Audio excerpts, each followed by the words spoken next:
And just like that, Saquon Barkley's time with the New York Football Giants has come to an end. We dive in on where one Saquon will be playing next season, what it means for the market, and what it means for the Giants in free agency, all coming up next.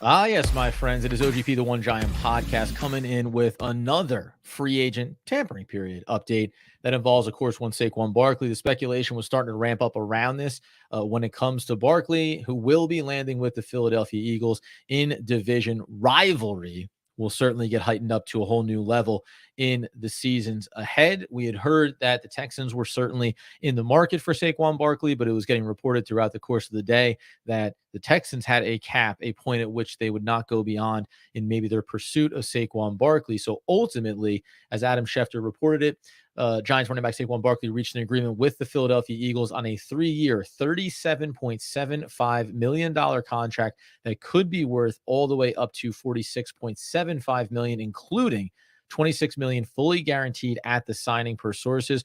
Barkley now beats the franchise tag number and has a maximum average per year salary of 15.833, which would be the second highest for running backs in NFL history. So this is what he was chasing, right? We going all the way back to last offseason, all these negotiations with the New York Football Giants. It was about getting that maximum dollar. It was also about getting what feels like a contract that is commiserate with what his talent is. As we've talked about this, Andrew Makowitz and myself, both on live feeds in the offseason, going back to multiple off seasons and multiple trade deadlines. There's nothing about this that didn't make sense from a Saquon Barkley perspective. And there's every reason why it'd be difficult for the New York Football Giants to make this commitment. Make no mistake about it. The Eagles come off a disappointing season as they struggled down the stretch and failed to make the type of noise when it came to the playoffs that they were hoping to. But they are still a team very much constructed and ready to win now. Adding a player like this and Saquon Barkley to that backfield with Jalen Hurts under center, yeah, they become obviously an even further dynamic team. They had Swift last year. He departs. He goes to Chicago. If you're talking about one-to-one, swapping out Swift for Barkley, obviously it's going to make a massive impact. We know he went to Penn State. We know he has family in the area. We know that if you want to stay relatively local, this is the kind of move that you can make without having to create a great amount of upheaval in your life. But in the end, this is about him feeling like it makes me think of Kirk Cousins, right? It's not just about the money, but it's also about what the money represents. And the Philadelphia Eagles gave him the amount of money that represents feeling like he is that best offensive weapon maybe on the market this offseason, that is one of the best weapons in the backfield, and in the short term is worth this type of commitment. And we'll go through a couple other transactions that had happened here for the New York Football Giants relative to free agency, not inside their own building, and what it could mean for them as far as we look at them going forward. But when you are a team that needs to revamp and retool on the fly and keep that window pushing even further open, this is what it looks like for the Philadelphia Eagles. From a high level, I know the Giants fans, some segment of them, had the narrative that, well, the only thing you can't do is let them walk to a rivalry, let them go to Dallas, let them go to the Philadelphia Eagles. And if that's the case, then you need to come back in over the top. You need to come back in and say, well, we will pay that contract. That can't be it. If organizationally you had the perspective and a dollar amount that you did not want to go over for him, then you need to stay committed to it and not budge on that. Even if it looks like, we know now, you're going to see him 2 times a year and it's going to be rough and there's going to be plays and there's going to be, those big moments that are going to absolutely make Giants fans want to scream. But the Giants are not in win now mode right now. They are not a team that is potentially going to even be sniffing around that wild card in the upcoming season. We have to see how the offseason plays out, see how the draft plays out. But the more and more that we get away from that first round playoff win over the Vikings 2 postseasons ago, is the more I think clarity that we're getting what Joe Schoen has kind of always alluded to since he became the GM, needing a lot of positions to be taken care of, a lot of areas to address, wanting to strengthen this team and wanting to do it the right way. There have been missteps. If you could go back right now and pay Saquon Barkley instead of Daniel Jones, yes, I would have done that. And people said that maybe they should have done that at the time, right? But they didn't make that choice. They chose to sign that 4-year contract with Jones they can get out of after this upcoming season. And they chose to tag Saquon Barkley because of where the positional value is and what they think they can do when it comes to the market. So Saquon Barkley, not heading too far away, staying in the NFC East. And again, a 3-year deal that can be all the way up to $15.833 million AAV, making him the second highest running back for NFL history in terms of that mark. What does it mean for the New York Football Giants now going forward as far as the position is concerned? I think that that becomes interesting, right?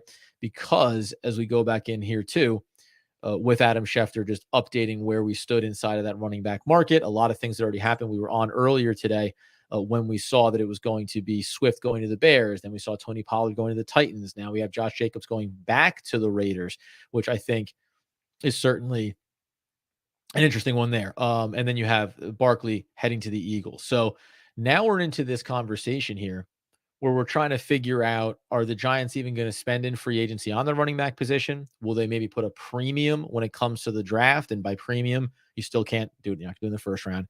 Not probably not going to do it in the second round. But we had highlighted a couple of players coming out of there that maybe would be sniffing around, right? 90th, somewhere in that range. Is that worth it for the Giants? Do they want to make a quick pivot, or will they go with something a little bit more sum of the parts?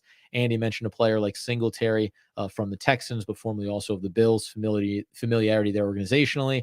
I said maybe an in-division player like Antonio Gibson gives you some pass catching out of the backfield, obviously. So how are you going to piece this thing together? In the end, the dollar amount, I think, gives the Giants fans kind of the sigh of relief. If this thing had been closer to 12 than to 15, even with all the incentives, obviously, I think that maybe I'd be curious if Giants fans would have had a different type of reaction. Other things that we'll roll through here, care of Adam Schefter, just to kind of go high level for a minute. Former linebacker for the Dolphins, Van Ginkel is going to be going to a 2-year deal for the Vikings, 20 million, 14 million guaranteed. Falcons are giving, this is the other big one that happened here, and we'll talk about it relative to the upcoming draft. Falcons are giving Kirk Cousins a 4-year, $180 million guarantee contract, including $100 million guarantee per source, a 45 million AAV. So that's an interesting one there, obviously, because it has immediate ramifications when we look inside the draft, which we'll talk about too. The former Packers guard John Runyon reached an agreement on a 3-year deal with the Giants. That's our other one we're going to get to here for Big Blue. Want to make sure we try to run through as many as we can. 17 million guaranteed. The deal confirmed by Rosenhaus and Kyle Lynn. So we have the issue with we have the resolution, when it comes to Saquon Barkley. Then the other big one here is going to be the Runyon, right? So it's an interesting one here. 3-year, 30 million, 17 guaranteed. Andy is not going to be able to join us for this one. We'll either be in later tonight if we go back live again, or also potentially tomorrow morning as we continue to recap these things. When we think about a John Runyon, I wanted to go over because his age, if I'm not mistaken, is going to fall into that kind of category where I had at least some marginal curiosities about how the Giants were going to choose to go about it. He played 928 snaps last year, played to a 54 PFF. You back that out to the year prior, played over 1,000 snaps, 62.6. But in the end, a player who is, oh no, just 26. Sorry, I thought he was even a little bit older there. Only 26 and a half, so he'll be 27 effectively as we get towards the season. I wonder how Giants fans feel about this, because when you see where the market is going, and we understand a little north of 17 million guaranteed on the contract, average AAV of $10 million though over a 3-year deal. Is this is this what Giants fans were hoping for? Because this feels a lot like a little bit of a stopgap decision from the New York Football Giants, just relative to who was on the market and maybe where you wanted to spend. This only further to me speaks to, as I mentioned about it with Saquon Barkley in that decision, with where we think Joe Schoen maybe came in when he took the job as the GM, where the surprise happened with that playoff run and winning a playoff game, and then maybe the comeback down to reality here a little bit this past season. As we're seeing here, a couple of coming in here as well. have to just take a look at how this projects forward for this team. It's an immediate upgrade over what they had at the position. It hopefully brings a level of stability here, but at a high level, this is the type of contract you sign with a type of player of a certain caliber when you are not looking to make the massive splashes on the open market. I want to see what we end up looking at here as we continue to go through this. But that's at least for me at a high level. This team does not look like they're going to overcommit. I saw questions in there about an Xavier McKinney update. If the idea is that that number is going towards 14 and 15 or 16, that he wants to be one of those top 5 paid guys, I don't know if the market's going to be there for him necessarily, but you certainly can't expect that the Giants are going to go that far. I think that they're just bringing it back down to neutral here. We know they have a ton of cap space going forward into the next couple of off seasons as well. Bryce Huff also signed here when I'll try to track down what the numbers were on his as well, in order to see where they landed there. But that was one of the ones that I was big on. Also, this signing takes a guy like Robert Hunt, who Andy was big on. That's not going to be the way that it goes here either. I want to get into the Kirk Cousins of it all, but I'm trying to find. There we go. I think we finally got it. Jets free agent Bryce Huff signed with, wouldn't you know, the Philadelphia Eagles as well. So the jersey will stay green. $51.1 million deal, making him the highest paid non-QB undrafted free agent in NFL history. That's an interesting footnote to it. When we talk about 3 years and 51 million, you're talking about what, 16, 17 million dollars, $17 million range there. We'll see if we end up getting some of the guaranteed money inside of it, but that's where we thought the market was going to be.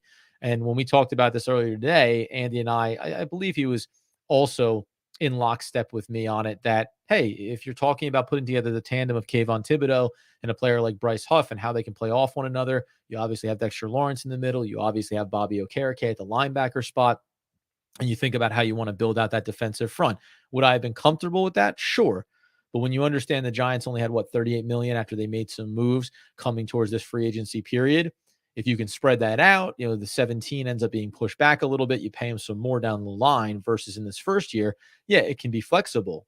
But if we talk about just dollar for dollar, you're going to spend almost half of your free agency allocation on one position. It's hard for that to be the case.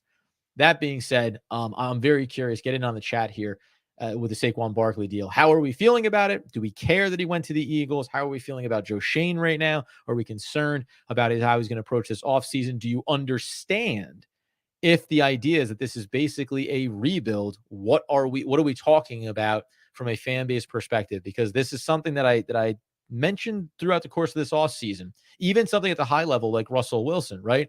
He's going to Pittsburgh. Why? Because there's stability there. They've been to the playoffs. They're a team that is continuing to approach their seasons year over year as winning opportunities. If he came in for the visit with the New York Football Giants, frankly, Giants kicking the tires on it, and the Giants saying, bit of a soft rebuild here, just so you know, right? We're not going out. Are you going to go get a big time wide receiver here? You're going to go trade for T. Higgins? If you're going to do that, and I'm Russ Wilson, I'm signing for the minimum, sure, Denver will pick up the tab. I'll come in and we'll get this thing rolling. So that's the part of it as well. Get into the conversation here with everybody over. Oh, Cy Guy Bride, not in on the early session, but here for this one. They did overpay for Barkley. Yeah. I mean, listen, relatively speaking to what the talent is and to what the market tells you the value is, yes, they gave out a significant contract for him. But in terms of where that team is and what they want to accomplish, you have to be willing to overpay. And if you're looking to bring in a guy who's going to give you everything that he has when it comes to the effort on the field, and you already expect that from him anyway, I think the symbolic nature of what you give Saquon Barkley is going to bring him in. You're going to get the best version of him, and you get to stick it to your division rival as well. See, here we go. See, we're getting into it there with Greeny Green. Joe Shane is an absolute garbage GM. So we're already turning the corner on this guy, right? We said at a high level, there have been moves that he's made since he's come in, whether it is Glowinski, whether it was Paris Campbell in the offseason. Yeah, those were misses. Those were bad. And there was missteps along the way. But he went and signed Bobby Okereke. That certainly worked out. He got in the draft a guy like Deonte Banks, right? The miss on Evan Neal certainly stings. Do you feel good about Kayvon Thibodeau, right? Gave the contract out to Daniel Jones. Feels like a misstep. May not bring back Xavier McKinney. We'll see what that ends up looking like. So that's the interesting part as it stands right now is how do we continue to evaluate Joe Shane as the GM? I think it comes down again relative to where do you think this team is? Did you think they were going to be high level competitive or trying to be competitive for the playoffs this upcoming year? That's probably going to inform how you feel about it. So every single running back, by the way, it looks like, and we'll get back into your questions here in a second as we roll through. All the top guys have rotated through different players landing in different spots now. We'll continue to look at the updates coming through here, but you had Pollard going to the Titans, obviously. The Bears end up making their pickup with Swift. You have Jacobs going to the Packers, which at least for me kind of came a little bit out of left field here. Kirk Cousins is going to see here. This is a clarification from Adam Schefter in his total. Cousins has made over 230 million in his in career earnings from his time with Washington and Minnesota, and is now on the 4-year, 180 million with 100 million guaranteed.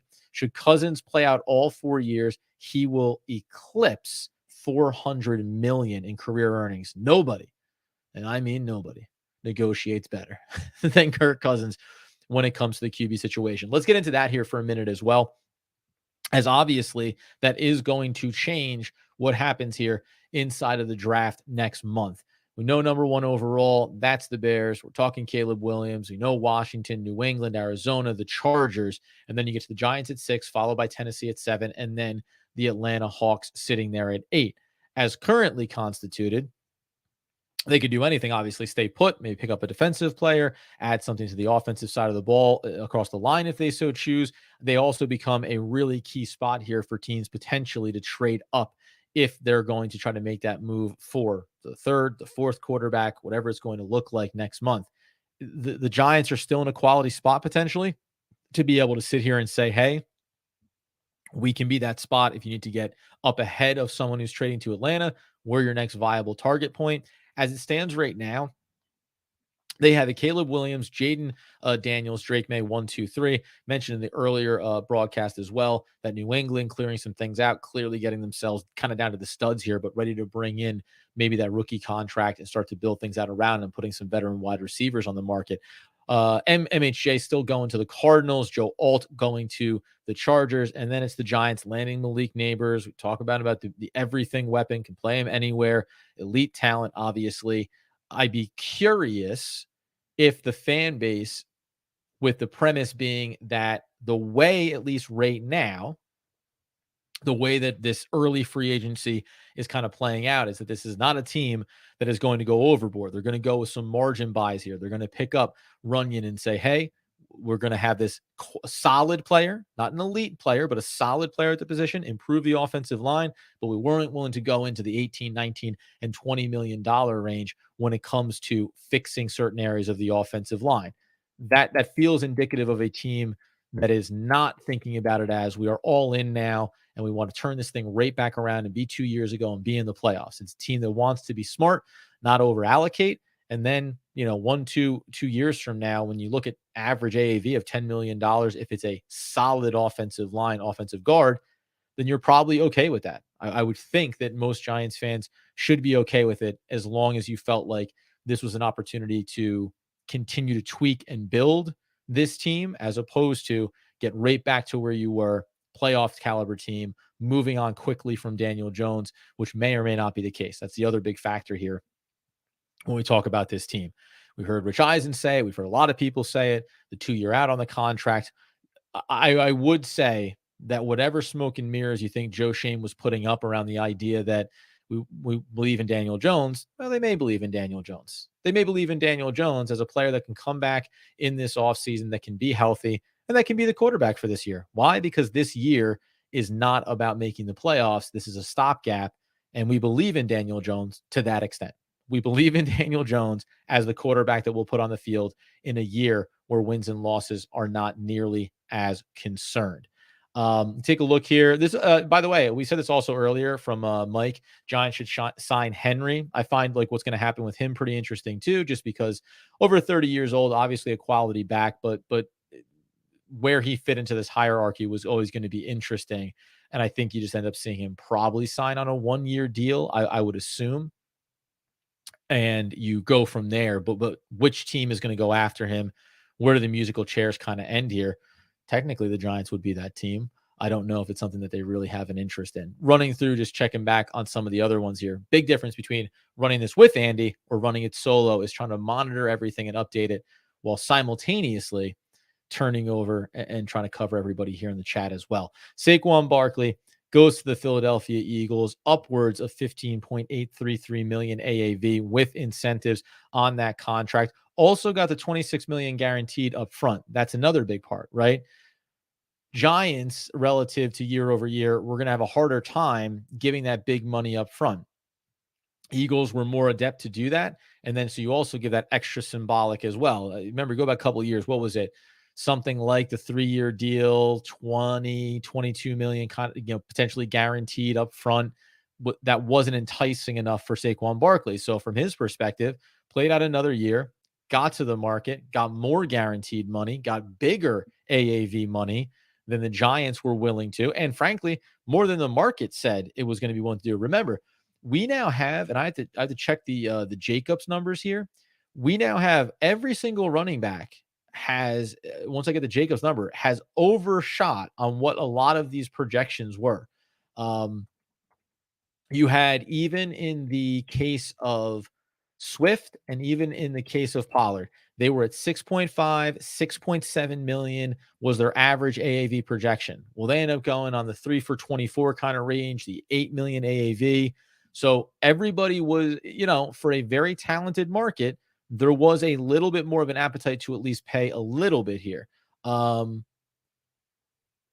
Free agent, yeah, Josh Jacobs. Packers informed Aaron Jones, who's now going to go onto the free agent market in that connected move there, bringing in Josh Jacobs.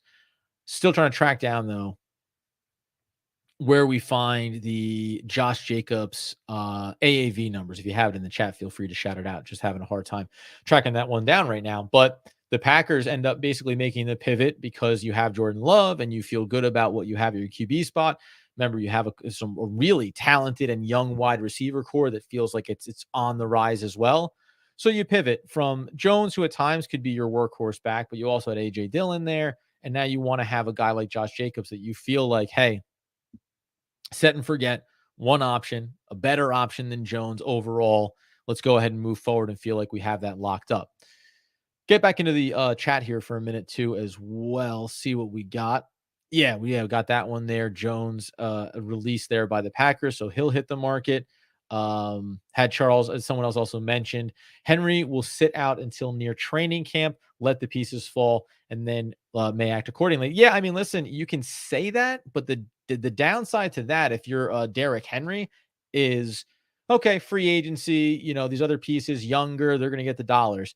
You're going to let every team also go through the draft as well. So now teams that didn't maybe get someone, I don't think the Giants are really in those waters, but you're going to let teams go to the draft and see how it falls and then say, oh, we ended up getting a great running back value in the 3rd, the 4th round. All of a sudden that takes it out. Now, if the price point's right, maybe you'll still bring him in no matter what, but he's in a hard spot. He's over 30 years old. Had to understand that there's not going to be that big of a market for you, even though I still think that in the right circumstance, he would be the exact same guy. He'd be King Henry for at least another year here. I think it's just a matter of finding the right spot. And I don't think the Giants would necessarily be that one for him. If he's trying to extend his career, he wants to get behind one of the better offensive lines in the league and maybe be willing to do it for a little bit less money if it means putting out more productive seasons as he gets into 30, 31, 32 years old. There's a good one here just to tap into this for a minute. Does Darren Waller have any trade value? The short answer is no. He's 32 years old. He has an injury history and he makes a lot of money. We can pull up though, if we want, just to step away from the free agent update for a minute here. We can go over and look at a couple of those types of options. So if we went and looked at the Giants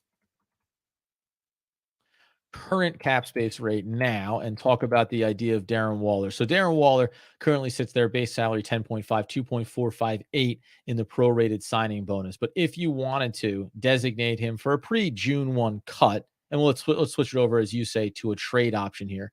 Pre-trade option, you're still going to be taking 7.3 in dead, 6.7, in cap relief. You designate him for a post June 1. That's where it would become more enticing. 2.458 in dead money, 11.625 in cap savings. And yes, if you labeled him for a post June 1 cut, it would be the same thing. So don't rule that out of the realm of possibilities here. Well, obviously, a healthy Darren Waller can help this team and be successful, but you can also find ways to maybe go get some other players that are going to hit the market as you work your way after the draft through camp, veterans getting cut. If there's better positional value for this roster, then I think you have to really look at the ability for the Giants to free up a little bit of extra cap space and try to go address those. So would find that interesting as well.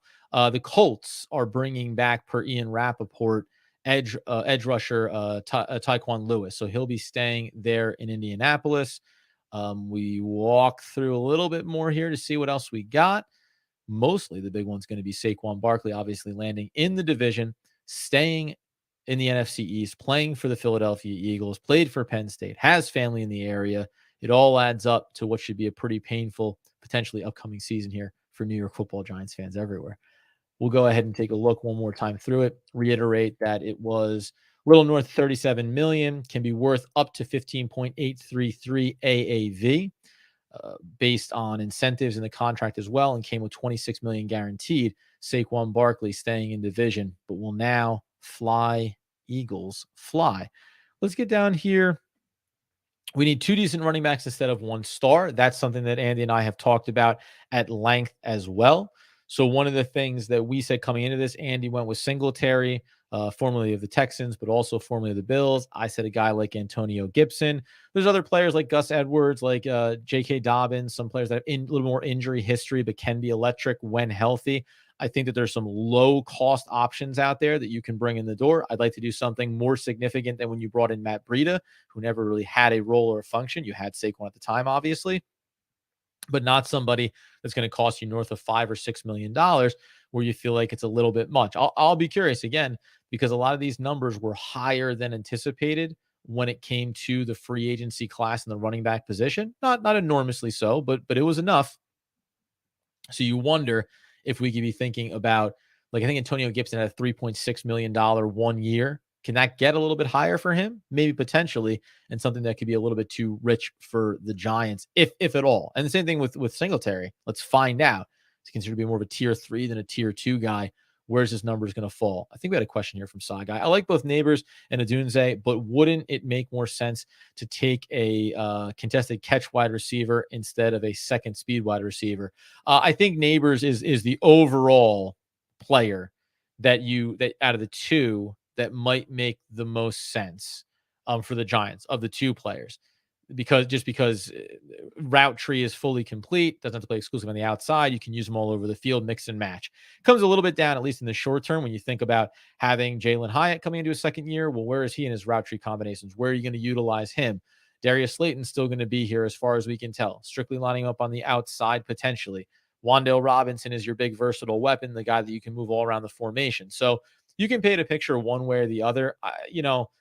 If Darren Waller's healthy, well, there's your contested catch player. I think that there's guys that you can go into the mid rounds of the wide receiver group that looks pretty deep coming into this draft and say, yeah, or tight end position as well. I want a guy that I can utilize in those.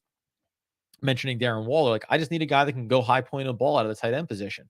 I can go get that in the 6th round of the NFL draft and still feel like I have some situational value. I might be able to find that guy on the open market in free agency as things kind of start to settle. So I don't think that you look at it right now, if you're the Giants, as what do we currently have and where do we, how do we need to fill this? Because you have a need at a specific position for a type of player, like a high point contested catch wide receiver. Just because you have that now in this year, in this offseason, doesn't mean that it should prevent you from taking player X or Y at that spot. Because what's this team going to look like 2 years from now? That's really the conversation that we're having here. Tim Firth Giants losing Barkley to the Eagles is like the Cavs losing LeBron to the Heat. I disagree with that. That's overvaluing what Saquon Barkley was to the New York Football Giants. LeBron James is one of the greatest of all time in the NBA. Saquon Barkley, as of right now, has been an amazing running back, but he does not meet the pantheon of greatest of all time at this point of his career. And that was a franchise shifting move in that decision that Cleveland made at the time, or that LeBron made at the time, to leave and go join the Miami Heat. I mean, you can't, I don't know what it is. It's not apples and oranges. It's apples and something not even edible. Comparing those two things when it comes to that, this is not a franchise altering decision by the New York Football Giants. Not a franchise altering move when it comes to Saquon Barkley going to play for the Philadelphia Eagles. It's just another step in this rebuilding direction that the Giants are going. And if anything, man, rewind it back. It's a reflection on when your team is not in win now mode. And usually when you're picking second overall in the draft, that's the case. You should not be drafting running backs, right? This isn't really about Saquon Barkley and his talent. This is about the New York Football Giants, about Dave Gettleman at the time saying, we're going to go get this elite talent, which he is, and put him behind our veteran aging quarterback, Eli Manning. And we're not going to fix the offensive line in front of our less than mobile franchise quarterback. And we're going to ask Saquon Barkley to be the end all be all electric playmaker, which he is, which he was, and he is. But it just functionally and fundamentally, this organization did not build the team the way that they were supposed to. There's another good one in here. I mean, I'll throw this one up here from Bellamy. I know you're having a conversation inside the chat there, but trading down and getting JJ, certainly that's an option as well for the New York Football Giants. Don't know where JJ is going to fall in this spectrum.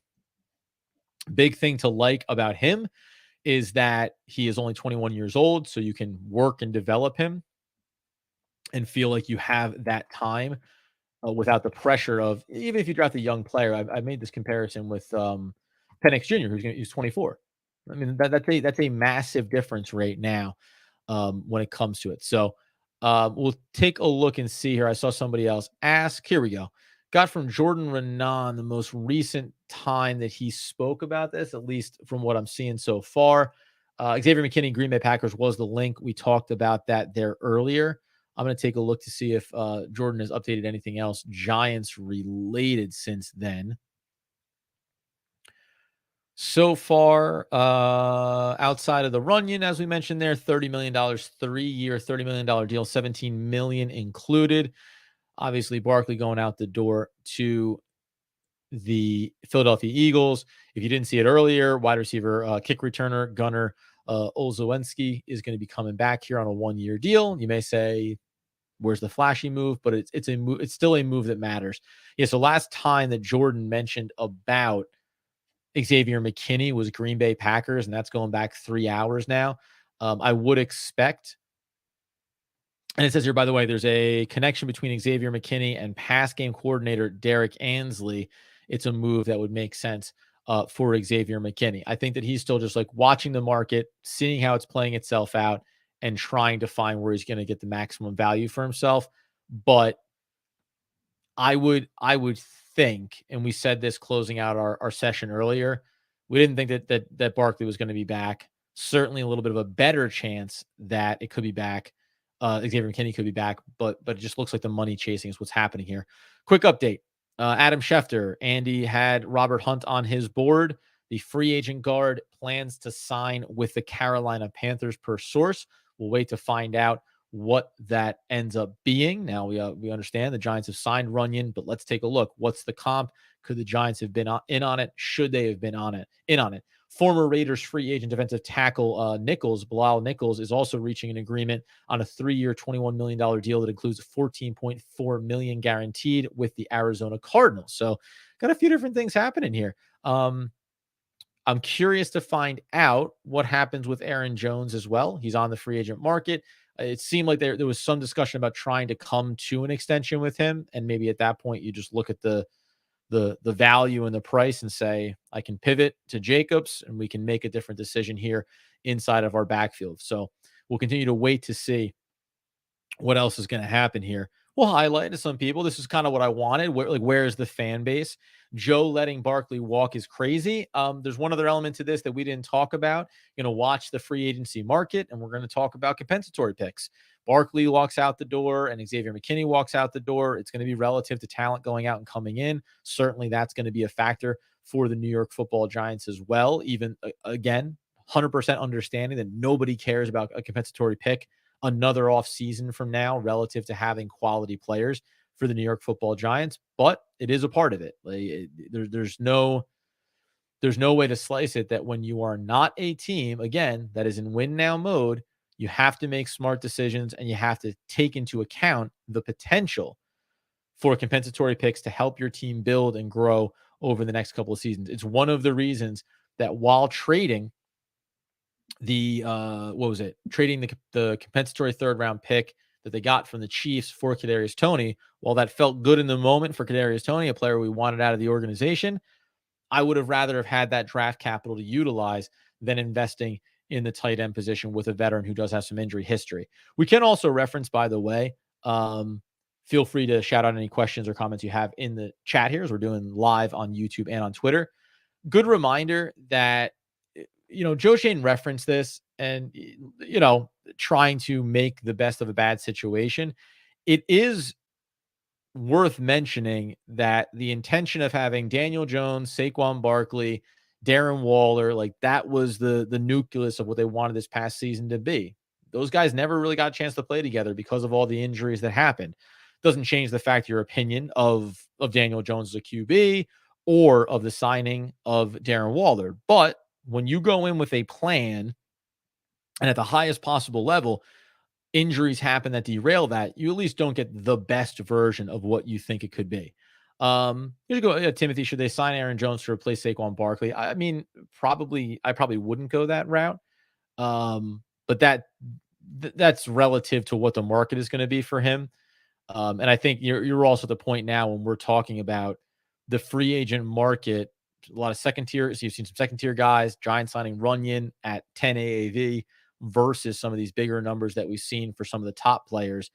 It's starting to inform a little bit, I think, where the pecking order is going to shake itself out. So we'll take a look at where free agency stands here coming up in just a second and whether or not the value of Aaron Jones or anybody on the running back market, frankly, for the Giants is going to be worth it now versus waiting for the draft and making those decisions.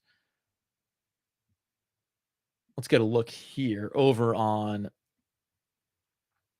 Try to see if we get the quickest update around this. I'm keeping an eye on Schefter too because I want to get the couple of contract numbers here. The Hunt one is very interesting to me, obviously, as well, to see where he ended up falling here.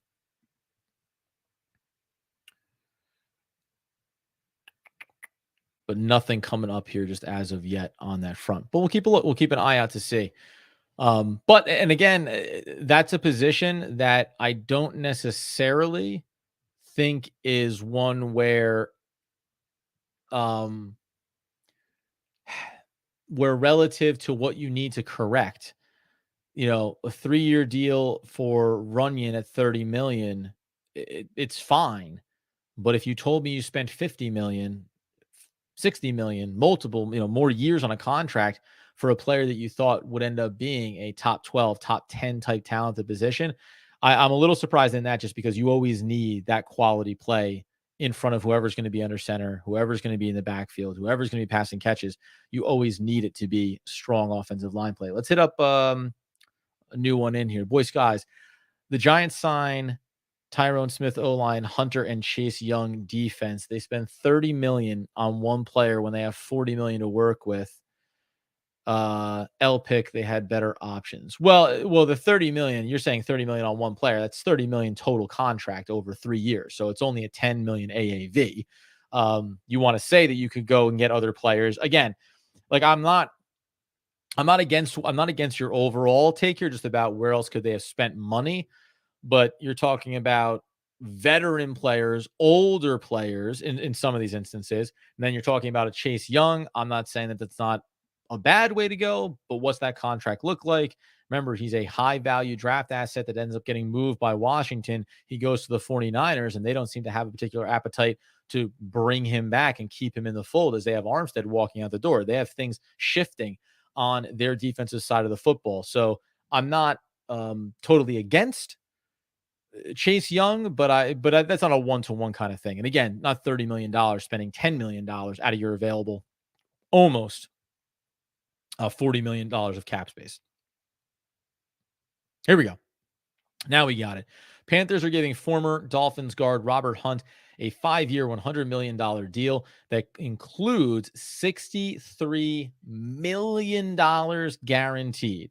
So that's 20 mil. We talked about it earlier today. I think it was Lane Johnson, 21 million that came in. So we kind of got this sense that the market was going to really skyrocket here. So you're also talking about double in terms of AAV over what you're paying Runyon. So the Giants go with a value buy, certainly not the same type of high-end talent and expectation bringing him in. But when you're talking about a 5-year, $100 million deal and $63 million guaranteed, you're obviously setting the table here. If you're the Carolina Panthers, that we drafted our rookie quarterback a year ago and we did not do good enough in front of him, protecting him and giving him opportunities. We need to clean this thing up. And if you're the Giants, again, what are you willing to commit this year to fix the offensive line? Are you thinking about taking a quarterback in the draft? And if you are taking a rookie quarterback, and maybe it is JJ McCarthy, are you comfortable with saying, hey, I don't think that he's going to see the field necessarily immediately, maybe this entire year, who knows? So we can always afford to look down the road for how we want to fix that offensive line. Not saying I agree or disagree with it, but certainly not certainly an interesting watch here. I'll put it that way. And I think, again, right now, the big takeaway for me here so far as this unfolds in free agency, the tampering period, which runs through Wednesday at 4 p.m. So I'll have plenty of coverage for this over on YouTube, on Twitter, at Adam Armbrecht, at AndyMac214, at One Giant Podcast. The Giants are not trying to quickly retool this thing on the fly and get back into ultra competitive mode. I think, at least as of right now, the Giants have set clear internal narratives around what they're willing to spend, where they're willing to spend. I think that they have a bit of a timeline in their head, and I think that it's more than 1 or 2 seasons. So gonna have to keep our eyes peeled and see what it's going to look like for the New York Football Giants as they continue to work their way through this free agency and towards the draft. Big one at the top here. The talking points are obviously that the New York Football Giants let Saquon Barkley hit the free agent market, and in doing so, Saquon Barkley found a new home in the NFC East with the Philadelphia Eagles. He signs that 3-year deal. It gets him $26 million guaranteed in a contract that can be worth up to $15.833 million AAV with incentives. We also effectively saw, outside of Henry, the top running backs all change teams. Pollard to the Titans. You had Swift to the Bears. You have Barkley to the Eagles. You have Jacobs to the Packers. So all of these players are finding new homes. And whether or not the value is out there on the market or otherwise, it's certainly worth noting that none of these teams ended up retaining the running back talents that they had in-house. They chose to go outside. They chose to find a different player. And now all of those teams will be among the ones that need to make pivots and figure out where they're going to move from there potentially. The other one being the John Runyon signing, 3 years, $30 million, $17 million guaranteed, offensive guard. So the Giants do address the area of need. They released, obviously, Mark Lewinsky earlier this offseason. That's all fine, well, and good. Was it enough? Was it enough in terms of expectations for the New York Football Giants, the fan base, and how they wanted them to correct the offensive line play? Again, narrative building seems to be this is not going to be, was not going to be the, hey, let's go all in to fix this position. It's making margin moves. It's spending some smart money. And if you look at where the cap is and you don't think a restructure is coming for an Andrew Thomas, and certainly with the way the defensive tackles got paid out there, there's no way Dexter Lawrence is going to restructure. You want to extend him and give him even more money? Sure, but he's not going to restructure to free up space now with the way the market is dictating. So all those things wrapped in here, the Giants are going to be kind of inside of that $40 million range. Got to leave $10 million for the draft class and injuries and moves you're going to want to make, 10 to 12-ish, maybe a little bit more $1 million you need to have free as you head towards the draft and into the training camp and regular season. They maybe have one more sizable move and a couple of margin moves that they're going to be able to make over the course of this free agency period. So we will see what happens for the New York Football Giants going forward. But at the highest possible level, Saquon Barkley, at the start of this upcoming season, will be playing for the Philadelphia Eagles. And that's certainly not something the Giants fans, even in losing him in free agency, thought was going to be possible. Houston Texans did not come to the table with the biggest possible offer. It was, in the end, Philadelphia that stepped up.